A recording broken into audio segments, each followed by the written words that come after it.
আসসালামু আলাইকুম বন্ধুরা, কেমন আছেন আপনারা সবাই? আশা করি সবাই ভালো আছেন। তো অনেকদিন আগে গ্রামে গিয়েছিলাম।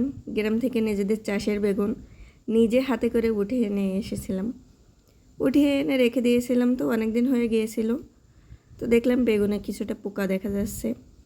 তো আর কি করা, আস্ত করে আর ভাজি করা হলো না, তাই এভাবে ছোট টুকরো টুকরো করে নিয়েছিলাম। এভাবে ছোট টুকরো টুকরো করে বেগুন ভাজি করলেও কিন্তু বেগুন ভাজি অনেক মজা লাগে। বেগুনের সব রেসিপিই আমার অনেক পছন্দ। আর ভাজি হলে তো কথাই নেই। ভাজি ভর্তা দুটোই আমার অনেক অনেক অনেক ভালো লাগে। আপনাদের কার কার ভালো লাগে জানাতে ভুলবেন না কিন্তু।